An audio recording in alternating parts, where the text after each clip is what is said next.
Hello and welcome to our flip video lesson, Nebuchadnezzar Builds, Lesson 3.14. Our Lesson 3.14 details are your Human Odyssey reading pages 88 to 94, your Student Guide Workbook pages 83 to 85, your OMS assignment is an assessment for over 3.14, and then the topic is Nebuchadnezzar, the Hanging Gardens, and Babylonia. So our objectives for today are to identify Nebuchadnezzar and his major accomplishments, describe how the Babylonians overcame great architectural and engineering challenges to build the Hanging Gardens, identify the Hanging Gardens as one of the 7 wonders of the ancient world, recognize the importance of the Euphrates River to the success and splendor of Babylon, and summarize the legend that explains why Nebuchadnezzar built the Hanging Gardens. Introduction. Nebuchadnezzar builds. Imagine traveling by boat along the Euphrates River to the city of Babylon. You pass through a dusty plain, a desert.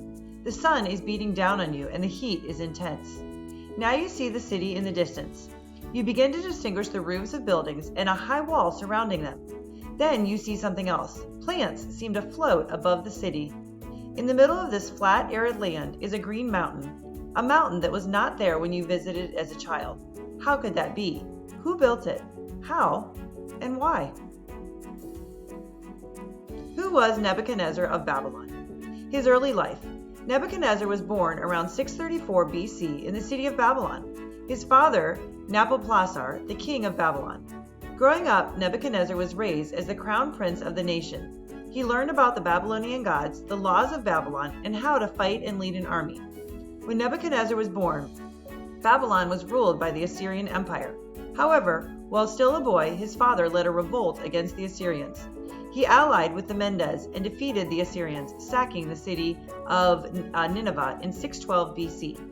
Becoming king. As Nebuchadnezzar grew older, he took on more responsibility. He became the general of his father's army. In 605 BC, he took a great army and marched against the armies of Egypt and Assyria. He fought them at the Battle of Carchemish, which he crushed them, removing the last resistance to the Babylonian Empire in the Middle East. Nebuchadnezzar's father died while he was away at battle. He quickly returned to Babylon and claimed his crown. He was now the king of the Babylonian Empire. Restoring Babylon. With his enemies defeated, Nebuchadnezzar went around restoring the city of Babylon. He rebuilt and improved many of the temples of the gods. He also built an enormous palace that included the famous Hanging Gardens of Babylon, which were considered one of the 7 wonders of the ancient world. Nebuchadnezzar also improved the defenses of the city of Babylon with an enormous double wall that stretched for 10 miles around the city. And I did get that from the Duxter's website, which you can click on in notes. Nebuchadnezzar. Nebuchadnezzar made Babylon the capital of his great empire. To protect the splendid city, he encircled it with 3 11-mile-long walls. He diverted the Euphrates River to create a moat and laced the city with canals to provide transportation and irrigation. Inside the city walls, on the east bank of the Euphrates, stood the temple Esagila and the great ziggurat Etemanki, also known as the Tower of Babel. The processional way lined the glazed brickwork decorated with animals, led northward from Esagila through the Ishtar Gate to the New Year Akitu Temple. Northwest of the processional way stood Nebuchadnezzar's palace and the legendary Hanging Gardens. Babylon. Located east of the Euphrates River in what is now southern Iraq, Babylon was one of the most important cities of the ancient world. Merchants, some from as far away as India and China, traveled up the river to trade their goods in Babylon. This painting shows one artist's version of what the glorious city might have looked like to a traveler approaching Babylon. When Herodotus visited, he declared, "It surpasses in splendor any other city of the world known. Enormous fortified walls and removable bridges protect the city. A moat surrounded the city." Ishtar Gate. The Ishtar Gate was the northern entrance to Nebuchadnezzar's Babylon. It was one of several gates of protection, which allowed people to enter and leave the walled city and kept enemies out. Brilliantly colored glazed bricks decorated the gate and the processional walkways. Lion's Rima, which was a type of wild bull or ox, and serpent-like creatures like dragons graced the gate. All 3 animals represent protective gods worshipped by the Babylonians. All the gates in the city were dedicated to the gods. Inscribed on the walls in cuneiform are the words, "Nebuchadnezzar, the king of Babylon, am I." I pulled down these gates and laid their foundations at the water table with asphalt and brick, and had them made of bricks with blue stone, on which wonderful bulls and dragons were depicted. I covered their roofs by laying majestic cedars lengthwise over them. I fixed doors of cedar wood adorned with bronze at all the gate openings. I placed wild bulls and ferocious dragons in the gateways, and thus adorned them with luxurious splendor, so that mankind might gaze on them in wonder. Hanging gardens, one of the 7 wonders of the world. According to legend, King Nebuchadnezzar built the hanging gardens to remind his homesick wife, Queen Amyntas, of her homeland. She came from the lush mountainous land of Media to maintain the terraced mountain of lush plants in sun-baked Mesopotamia. The architect devised a pump to irrigate the gardens. A chain pump. The Babylonians used an ingenious device to water the gardens. They wrapped chain around the rims of 2 large wheels. Then they hung buckets from the chain. As enslaved people turned the wheels, the buckets would dip into a pool and pick up water from the river. The chain would carry the buckets up to the upper wheel, where the buckets tipped and spilled the water into an upper pool. Gates controlled the water in the pool at the top of the gardens. When the Babylonians wanted to irrigate the gardens, they would open the gates and the water would flow down into the channels that were like artificial streams. Terraces were built so shade trees, exotic shrubs, and colorful flowers would be planted high up in the walls. Fountains, pools, and waterfalls cooled the gardens.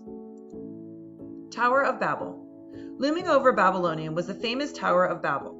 The multi-level ziggurat, which was a temple to the god Marduk, was so tall it seemed to be reaching the heavens. And now you turn to your student guide. Go ahead and you can open it to page 83. If you need some time to grab that, you can pause this video. So question number 1. How did Babylon change under Hammurabi's rule? It grew from a small city-state into a great center for trade and government.